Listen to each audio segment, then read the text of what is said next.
I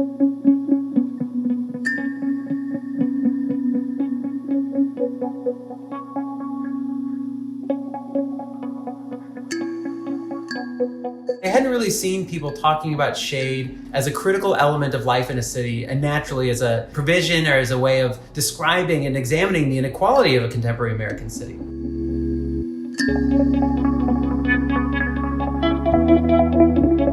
My name is Sam Bloch. I'm a journalist. I live in New York City, and I became involved with Places Journal when I was a graduate student at Columbia University's Graduate School of Journalism. I submitted a proposal for a long-form article or essay about shade inequality in Los Angeles, and that became the 2019 Places Journal article, Shade. I live in New York now, but I used to live in Los Angeles, and specifically in a very shady, wealthy enclave called Mount Washington. And when I used to come down from Mount Washington to go to work in the morning, I would go down Cypress Boulevard, and then I would hang right on Ave 26 to get down to Figueroa. And right at the intersection of Ave 26 and Figueroa is an unassuming storefront belonging to Tony's Barbershop. When I used to drive past on my way to work, I would notice the people in Los Angeles waiting for the bus. And they weren't waiting under a shelter, they weren't waiting in the comfort of shade, they were waiting and standing behind a telephone pole. Because on this street, which was being blasted with the sun's rays as it came up in the morning, there was nowhere to hide from the sun. And that doesn't sound like much, but imagine waiting there for 10, 15, 20 minutes in the morning, not knowing when your bus is going to show up. As I've experienced a few times, that can be stressful, it can be nerve-wracking, it can be anxious, and more to the point, the thermal load of the sun, all that heat and energy that's dropping onto your body is actually heating you up,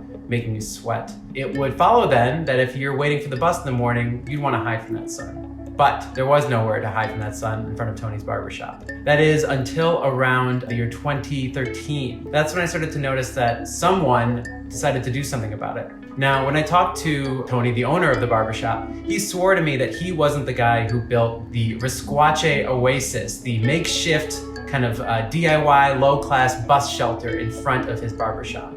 But suffice it to say, he knew a lot about it, and he cared very much about the welfare of the women and children, he said, that needed somewhere to wait for the bus in the morning. Underneath that canopy, someone dropped a couple milk crates and put a piece of wood over there to make a little bus bench. So here you have it, a sheltered bus stop for the hundreds of people who took the bus every morning.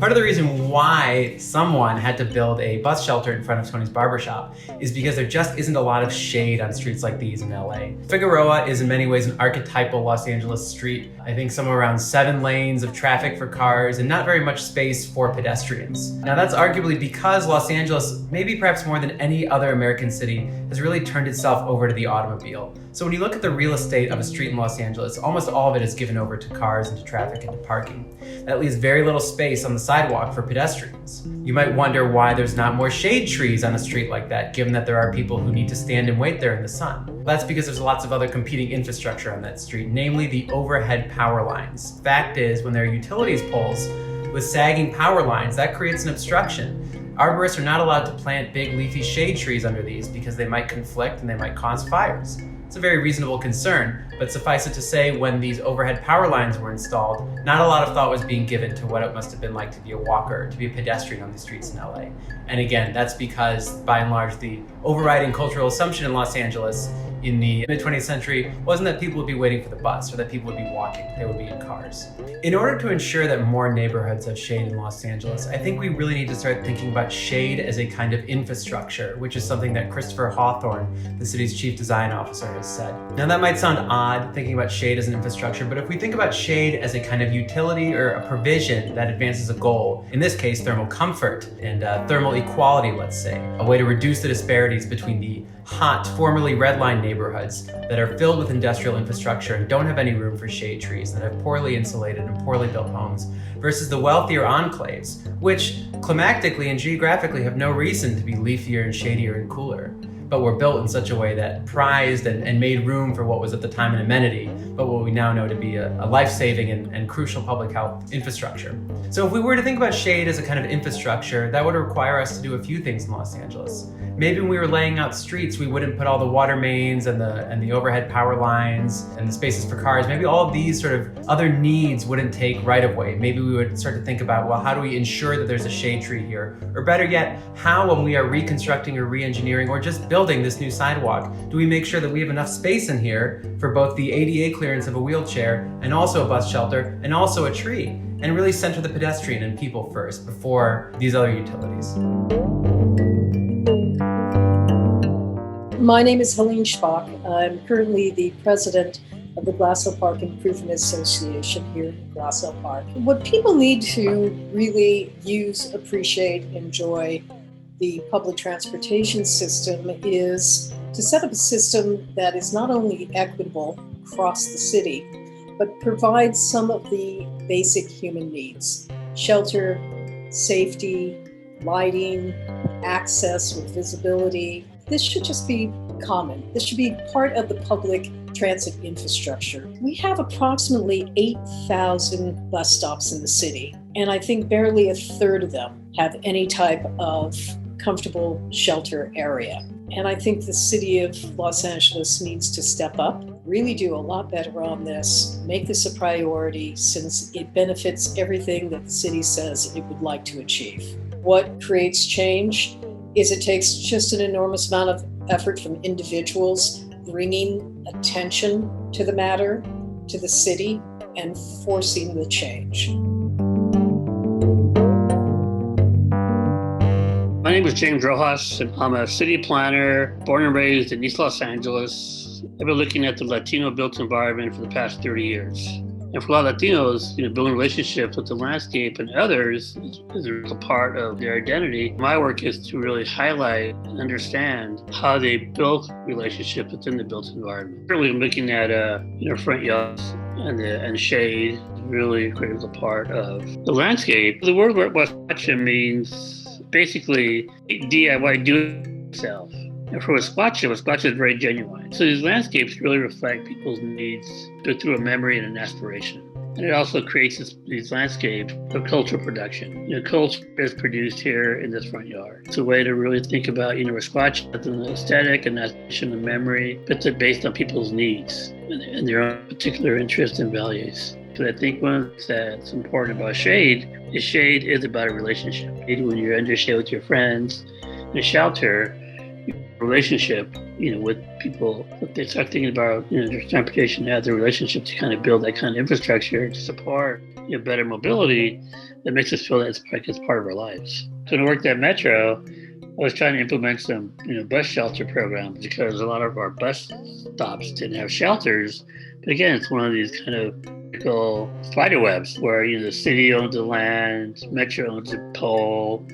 So it's all negotiation that has to happen. And since there wasn't a lot of push for it, 10 years ago or 15 years ago in LA, you could not even have a shade conversation. The kind of shade that we need in LA. We need different types of shade, from dark shade to twinkly shade, but we need it all. And I think it's important to see the different cultural values of shade.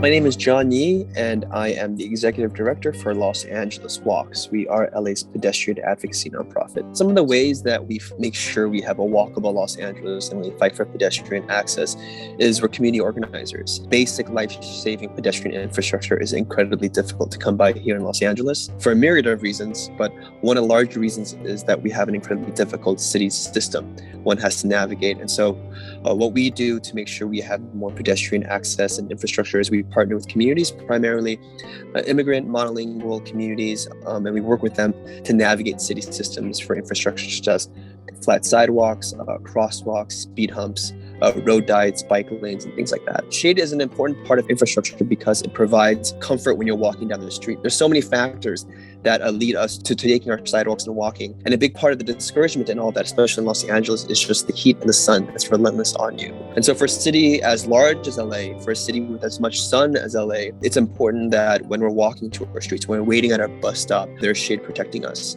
And it's not just about the comfortability, it's also about health.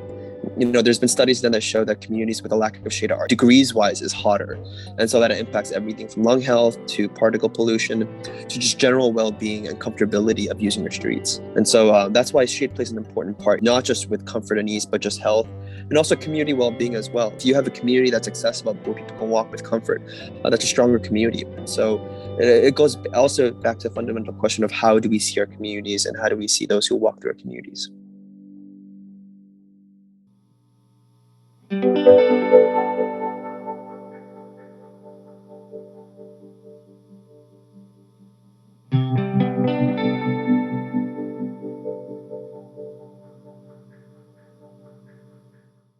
My article for Places Journal really advanced a very specific argument, and one that's probably become pretty familiar to a lot of viewers and readers, which is that in the era of global warming, we really need to stop thinking about shade as a kind of an amenity or a comfort. And we need to start thinking about it as an index of inequality, one that corresponds to racial and economic lines, and as many researchers have since pointed out, actual historic red line maps. So the presence of shade correlates and corresponds to Black and minority neighborhoods that were systemically excluded from receiving the kind of capital and the kinds of investments that lead to trees that create cooler neighborhoods today. So we can think about shade as an index of inequality. We can think about it as a way to talk about public health insofar as the hotter shade-bereft neighborhoods are going to be those where you have vulnerable people who, again, because shade confers a kind of wealth and property value, are going to be poorer, and they're going to be less likely to afford to turn on their air conditioning bills than those who live in these leafier, shadier neighborhoods. It's not just an index of inequality, it's not just a way to measure and talk about public health, particularly as we have more killer heat waves that are really striking hard at these neighborhoods where you don't have the kind of natural amenities and infrastructure to stay cool, to stay resilient, as climate planners would say, in the face of global warming. It's also a mandate for urban design. And my book is going to explore that third piece a little bit more. How has it been that for hundreds, if not thousands of years, we have found ways to design with shade? And I'm going to be talking about things like in Italy, the presence of colonnaded arcades in Bologna, but also in other cities and regions that have been more vulnerable and more at the whims and vicissitudes of the elements, like in Northern Africa or the Mediterranean or Australia or Southeast Asia. How has it been that since the beginning of these civilizations, the beginning of these cities, that people have been able to live, frankly, without air conditioning? And oftentimes the case is that they were able to survive through the provision of shade. That's not just trees, but that's also covered streets. That's also narrower streets where settlements are built denser and closer together, which at the time was a way to sort of block out the sun and just keep the thermal masses cooler and keep the sun off those materials. Also, of course, a function of sort of medieval settlements where you have these walls and real estate is limited. But both of those things point to a kind of tradition or heritage or a way of building that maybe we could bring back today and not just deal with climate and comfort and the dignity of waiting on the street, but maybe even solve some housing shortages. I mean, housing and density is good for pedestrians. Part of what interests me about shade and part of why I was drawn to talk about shade and report on shade and do this reporting for Places Journal is because I knew that this was an issue that at the time I didn't really see a lot of people talking about living in Los Angeles. Just seeing where shade was and knowing that those were always, the greener neighborhoods were always the richer ones. The poorer neighborhoods, the most sun-baked ones, were always those that had the least amount of shade and the most poor people, and the people who needed bus shelters and trees the most. I knew that there was disparity and I knew there was this inequality, but I didn't really have the space or the time to do this kind of deep reporting. And that's something that I was able to do with Places Journal and this Writing the City grant. I had well over a year to conduct my research and to do my interviews. It was the most expansive and ambitious reporting I've ever done. And frankly, Places Journal was the place to do it, and Places Journal gave me the space and the resources to pursue it.